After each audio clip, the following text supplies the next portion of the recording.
KU입니까?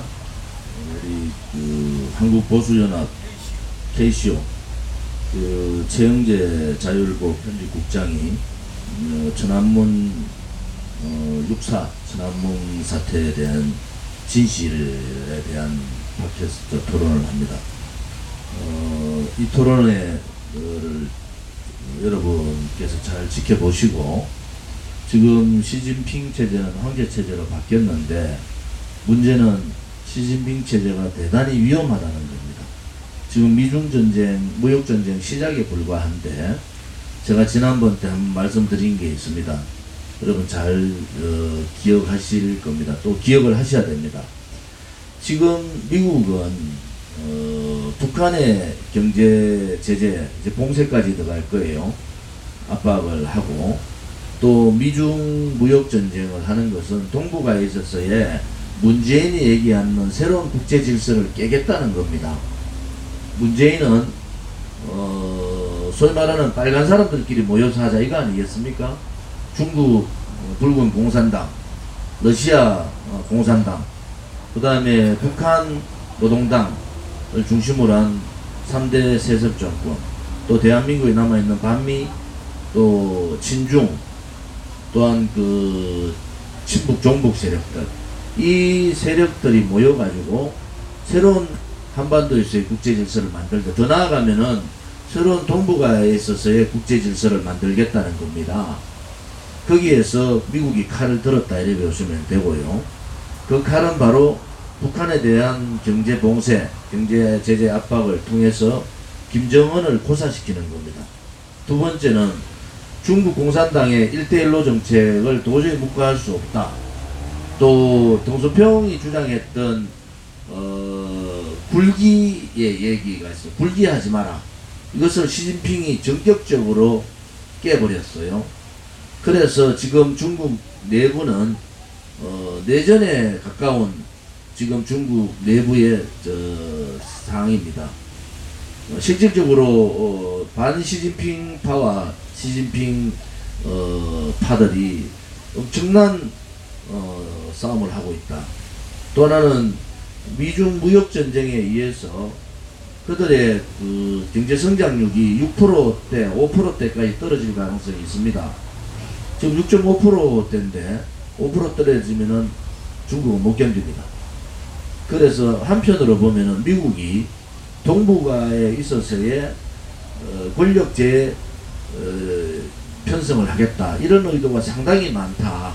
거기에 미국이 제일 먼저 손잡은 것이 일본입니다.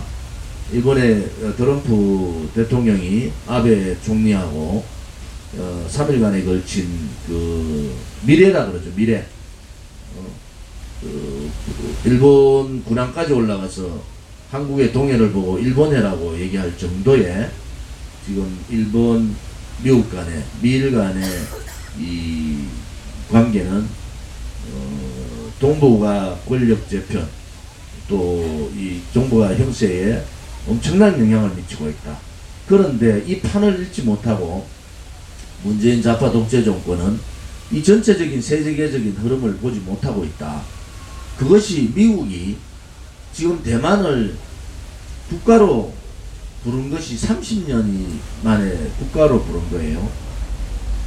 또 지금 100만 명의 홍콩 자유시민들의 이 거리 투쟁, 명목적으로는 범죄인 인도 법 개정 반대에 구호를 하고 있지만은 이것은 중국의 시진핑 소위 말하는 독재 체제에 대한 항거예요. 자, 지금 이런 상황들이 주변 국가, 대한민국을 빼고 소위 말하는 홍콩, 지금의 홍콩의 보리스 존슨이라는 영국의 차기 총리의 가장 유망한 보리스 존슨이 홍콩 100만 자유시민들의 투쟁을 지지선언을 했습니다. 그 지지선언의 내용이 뭐라고 하느냐, 이런 내용입니다. 영국이 홍콩을 중국에 반환할 때 약속했던 자유민주주의를 지키지 않았다는 거예요. 자, 여러분들 지금 1년에 대한민국 한반도를 주변에 끼고, 특히 대한민국의 문재인 좌파 독재 정권이 자기 나름대로 국내에서 떠들고 돌아다니 봐야 국제적으로 미국은 벌써 미일 동맹을 확고하게 가졌고 대만을 국가로 인정하는 상황까지 되는 상황이 되고 중국을 미중 무역 전쟁을 통해서 중국을 고립화시키겠다는 거예요. 중국은 제가 몇 번 말씀드리지만은 5%대 경제 성장률이 가면 중국 망합니다. 왜? 중국은 엄청난 문제점을 많이 가진 나라예요. 다민족 국가에다가 지금도 동서간의 지역 빈부격차, 또 민공이라 그러죠. 시골에서 도시에 내려와서 공사를 하고 있는 노동자, 이분들이 3억이 됩니다. 이분들 뿐만이 아니고 매년 쏟아지는 1300만 명의 대학생에 대한 취업, 이 문제가 뒤엉겨버리면 시진핑 체제는 무너지는 거예요. 지금 그래서 지금 요 근래 한 달 사이에 일어나고 있는 일련의 사태들이 대한민국의 우파들한테 엄청난 힘을 주는 겁니다. 아직도 친중이 어떻고 이런 얘기하는 이 인간들 지금 제가 얘기하는 내용 하나도 얘기 안 하고 있어요. 왜? 문재인 좌파 독재 정권의 치명적인 상황이 지금 전개되고 있는 겁니다. 여러분 지금 오늘 육사의 진실을 우리 당에서 하는 이유도 지금 현재의 한국의 문재인 좌파 독재 정권의 고립, 외교 고립이 한미 간의 외교 고립 정도가 아니에요. 대한민국을 끼고 있는 우방 홍콩까지 포함이 된 겁니다. 홍콩까지. 이 사람들의 동북아의 이 고립이 북한 김정은 고립, 시진핑 체제의 고립, 또 문재인 고립, 이 삼각 고립 체제로 갈 수밖에 없다. 그래서 그것은 지금 일어나고 있는 홍콩에서의 100만 자유 시민들의 이 투쟁이 이 보수 언론들이 얘기하지 않는 이유 중에 하나가 무엇인가? 또 좌파 언론들이 의도적으로 감추려는 의도가 있지 않습니까? 그것은 한국에 있어서의 지금 이 우리 국민들의 이 투쟁, 또 그들이 말했는 태극기 혁명의 징후가 그렇게 간단하지 않다는 겁니다. 지금 여러분들이 자유한국당에 대해서 대한민국당이 계속적인 얘기를 하는 것은 자유한국당이 이 시점에 이 시대적 상황들을 알고 대처를 하고 있느냐. 지금 보수파가 촛불 쿠데타 세력에 의해서 다 무너졌지만은 언론 방송들이 다 장악됐지만은 국제적인 환경에 보수파들한테 엄청난 기회가 왔는데도 자유한국당은 그것을 알지 못하고 아주 소소한 문제만 가지고 지금 얘기를 하고 있는 거예요. 지금 자유한국당이 1년 전, 지금 2년 지났는데 1년 전부터라도 나왔으면은 대한민국 상황은 엄청나게 변화됐을 거예요. 지금 제가 늦었다는 얘기를 자꾸 하는 이유도 아직도 자유한국당 이 국제적인 상황들을 모르는 것 같아요. 누가 가서 미국의 지도자들하고 한번 저같이 조원진이도 미국의 NSC의 한반도 책임자하고 1시간 반을 얘기하고 국무성의 한반도 책임자하고 1시간 반을 단독으로 만나서 얘기해서 한반도의 지금 현재 2019년에 벌어질 수 있는 상황들을 저는 예측을 다 해서 미국 측에다가 얘기를 해준 거예요. 이런 상황이 전개된다 앞으로. 결국은 그들도 또 진서가 트럼프 대통령한테 10월 2일날 트럼프 대통령한테 전달됐지 않습니까? 자, 미국이 볼 때 어떻게 했어요? 이번에 댄 슈나이더나 에이바나 혹은 또 고돈창 같은 분들이 와서 한국에 와서 황교안도 만나고 조원진도 만났잖아요. 단독으로. 자, 그분들의 판단이 뭐겠느냐는 거예요. 이 판을 도대체 누가 제대로 보고 있느냐는 거예요. 미국이 지금 하고 있는 대만 문제라든지 일본 미일 동맹, 또 대만을 국가로 30년 만에 국가로 불렀던 이 중대한 문제, 또 홍콩에 지금 100만 시위에 대해서 미국 지지선을 했어요. 이게 지금 판을 미국이 깔아주고 있는데도 대한민국에 있는 우파들은 이 판을 못 받아들이고 있는 겁니다. 그것이 제가 보는 자유한국당의 한계라는 거예요. 우방, 특히 미국이, 일본이, 또 대만이 홍콩은 지금 중국이 들어가 있지 않습니까? 그런데도 불구하고 이러한 우파의 목소리들이, 자유민주주의의 목소리들이 불거지고 있는데도 정작 대한민국에 있는 우파를 보수를 대표한다는 자유한국당은 아무런 대책을 못 세우고 있다. 그래서 제가 자유한국당에 대해서, 황교안 체제에 대해서 강하게 얘기하는 이유가 좀 이 판을 좀 보라는 거야. 이 총선이 6개월, 길게 잡아서 12월 15일까지 하면 6개월, 뭐 총선 때까지 하면은 10개월 남았는데, 자, 이 판을 업어서 전 세계의 목소리를 문재인 좌파 독재 정권을 고립화시키고, 외교로 고립화시키는 게 넘어서 국내 정치에도 고립화시킬 수가 있는 거예요. 문재인 좌파 정권을 고립화시키고 우파의 대동단결을 통해 가지고 이 판을 뒤집어야 되지 않습니까?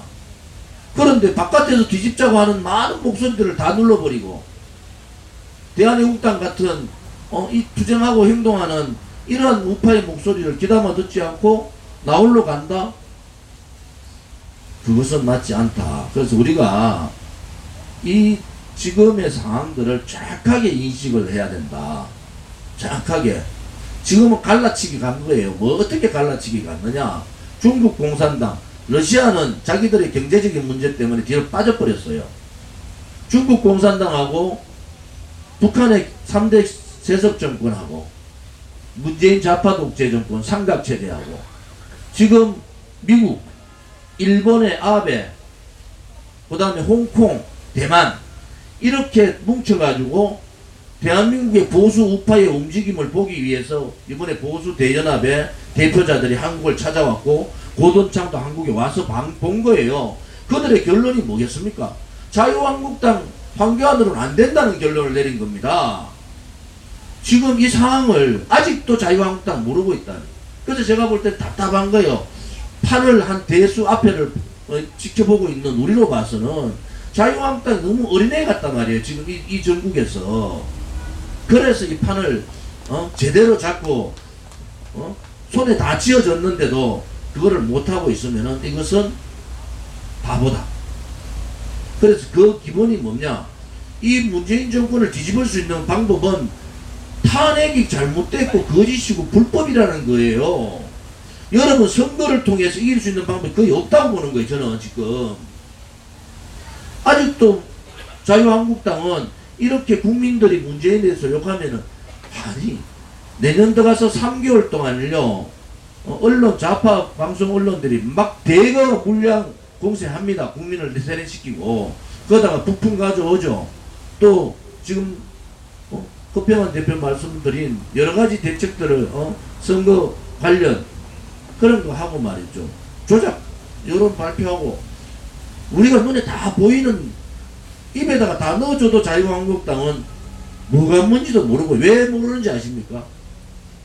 국민들도 국민을 안 만나본 거예요. 국민의 목소리를 못 들어본 거예요. 국민들이 얼마나 지금, 특히 자영업자라든지 소상공인 또는 젊은 사람들, 20대가 70%가 문재인을 반기 들고 있어요.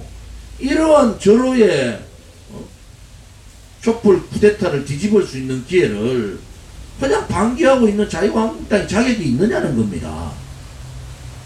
그래서 우리가 자유한국당에 대해서 비판을 하고 쇄신개혁 변화를 해라. 그 변화는 이 지금 현재 대한민국에 벌어지고 있는 주변 국가들 외교 상황, 안보 상황, 그다음에 우리 경제 상황들을 예의주시하고 국민들이 무엇을 원하는지를 자유한국당이 좀 깨달으라는 거예요. 그것이 못하면 자유한국당 다음 총선에서 없어지는다. 지금은 조은진이 하나죠. 홍문정 의원을 비롯해서 많은 의원들이 때가 되면은 다 옵니다. 왜? 조은진이 2달 전부터 뭐라 그랬어요? 지금부터 제가 하는 얘기는 제가 하는 얘기가 아닙니다라고 저는 선언을 했잖아요. 지나가셔도 됩니다. 여러분, 지금 제가 방금 했던 얘기가 지금 대한민국을 끼고 있는 주변 국가들의 움직임이다. 그런데 자유한국당이 바보 같은 짓을 좀 그만두라는 소리가 4월 29일 날 이해찬이 뭐라 했습니까? 그것도 여당이에요. 여당의 이해찬이가 도둑놈에게 국회를 맡길 수 없다. 자유한국당 보고 도둑놈이라 했어. 그때도 입국자 듣고 그때 그럴 것 같으면은 더불어민주당 이해찬을 당 차원에서 고발해야 되잖아요. 고발. 그때도 무엇이 그렇게 두려운지 무엇이 그렇게 자유한국당 발목을 잡고 있는지 저는 알아요. 왜 그런지. 탄핵 주동세력했던 김무성계와 폐륜을 저지르던 홍준표계가 아직도 황교안보다는 새가 세다는 거예요. 탄핵에 찬성했던 54명의 국회의원이 자유한국당에 있다는 겁니다. 싸울 수가 없어요. 또 지금 경찰 조사받는 30명 가까운 자유한국당 국회의원이 있잖아요. 뭐 싸우는 겁니다. 싸울 수가 없어요. 자, 이거를 우리 우파 국민들이 알아야 된다는 거야. 이제 황교안 빨고 홍준표 빨고 김무성 빠는 짓들 하지 마란 말이야. 이런 판 전혀 모르고 앉아가지고 자기들 얘기하고 하고 있는 이거는 알라들이라 우리가 볼 때는 5월 지금 제가 말씀드린 매달 도발을 하고 있는 거예요. 지금 그럼 5월 18일 날 5.18 현장에 그 비 오는데 황교안이 그거 뭐하러 갔어요? 그 황교안이 앉혀 나와놓고 뭐라 했어요? 독재자의 후예라고 했단 말이에요. 독재자의 후예. 그런 것도 말 한마디 안 하고 나와가지고 뒷구멍으로 도망왔잖아요. 6월 6일 날 황교안 앉혀 나와놓고 김원봉 조선의열 때 김원봉 소위 말하는 북한 괴뢰 정권을 만들었는 장본인이고 서열 3위에요. 그리고 6.25 남침의 주범이에요. 전범입니다. 황교안 앉혀놓고 얘기한 거야. 아니 매달 이렇게 도발을 하는데도 이것은 체제에 대한 도발이고 자유한국당 대표 앉혀놓고 자유한국당 너 병신 같은 놈들이라고 얘기하는 거 아닙니까? 그런데도 왜 가만히 있느냐는 거야. 그러니까 이것을 보고 있는 대한애국당 당원들이나 애국 국민들은 뭐라고 얘기하겠습니까? 이제 자유한국당에 대한 기대를 놔야 되겠다. 아니 4월달, 5월달, 6월달 안 지나고 3월달은 또 뭐라 했어요? 3월달 건국을 부정하는 건국 100주년을 부정하면서 건국 70주년 부정하면서 건국 얘기 한마디 하던 사람들이 여기에다가 임시정부 100주년 기념한다고 하는데 그게 또 황교안 떡 가서 앉아가지고 태극기 답지도 않은 태극기 들고 흔들고 앉아가서 되겠냐는 거야. 지금 3월달부터 3, 4, 5, 6월달까지 이러한 도발을 하는데도 그냥 가만히 앉아가지고 그래서 이것을 지켜보는 저로서는 참 중대 결단을 해야 된다. 지금 싸울 수 있는 사람은 황교안이 아니에요. 문재인 정권을 싸울 수 있는 사람은 문재인 정권에 의해서 권력 찬탈 당하신 박근혜 대통령 한 사람밖에 없습니다. 박근혜 대통령의 탄핵에 대해서 묻고 가고 탄핵을 인정하면은 지금 제가 1년에 3월, 4월, 5월, 6월 달 동안 이 문재인 정권이나 더불어민주당이 자유한국당을 보는 시각으로 치면은 총선은 끝난 겁니다. 제가 오늘 첫 회의 때 총선의 5가지에 대한 대책을 세워야 된다고 얘기하는데 대한애국당 나름대로도 세우겠습니다. 또 하나 더 말씀드리면은 박근혜 대통령 2년 동안 그들은 박근혜 대통령 해외 나갈 때 옷을 가지고 그것도 박근혜 대통령 비싼 옷도 안 샀어요. 옷을 가지고 시비를 걸고 옷값이 얼마니 했습니다. 공식적으로 청와대에다가 요구하겠습니다. 문재인 정권 2년 동안 19번의 해외 나들이 뭐 좋은 말로 해외 방문에 있어서 비용과 수행자들 또 해외 방문지에서의 성과 등에 대해서 공식 요구를 하겠습니다. 대변인은 이 요구에 대해서 오늘 대변인 발표를 통해서 해주기를 바랍니다. 또 하나는 지난번 우리 텐트 투쟁 두 번째 날인가요? 첫 번째 날에 부정선거 관련해서 선관위하고 시민단체의 자리를 갖겠다 이렇게 말씀을 드렸습니다.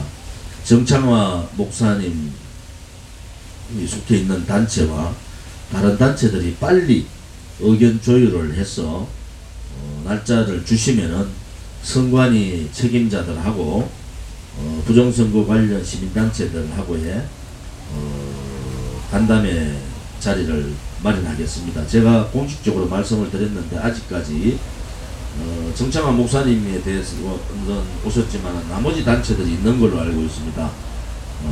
그 단체들이 좀 협의를 하셔서 공통된 의견서를 가지고 선관위하고의 면담을 주선하겠습니다. 표평한 대표께서 말씀하신 해외 투표, 또 내 부재자 투표, 또 사전 투표함 등등 우리가 주시해야 될 부분들은 대한애국당 차원에서도 방안을 마련해서 선관위에다가 요청을 하도록 하겠습니다. 하나 더 말씀드리면 제가 북풍 관련 말씀을 드렸습니다. 북풍 관련해서 우리가 하나 더 주시해야 될 것이 박근혜 대통령 탄핵 정국에서 3, 4만 명에 달하는 북한의 사이버 테러 분자들이 있습니다. 그들은 사이버 전사라고 하는데 박근혜 정부 때 이 테러 방지법을 만들면서 사이버 테러 방지법 같이 하려고 했는데 더불어민주당이 엄청난 반대를 했습니다. 그래서 필리버스터를 통해서 반대를 했는데 결국은 사이버 테러 방지법을 못하게 한 이유가 탄핵 정국에서 밝혀졌습니다.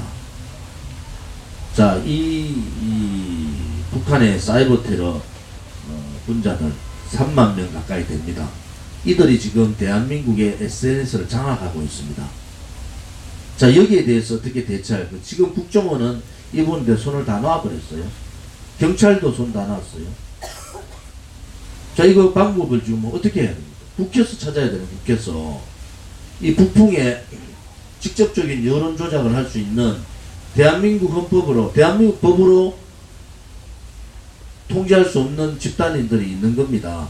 이 집단들에 대한 대책을 어떻게 해서 강구할 거냐도 오늘 브리핑에서 같이 해주기를 바랍니다. 내용은 북풍 관련 얘기했을 때 거기에다가 첨부해줘서 해주기를 바라겠습니다. 오늘 회의는 이것으로 마치겠습니다.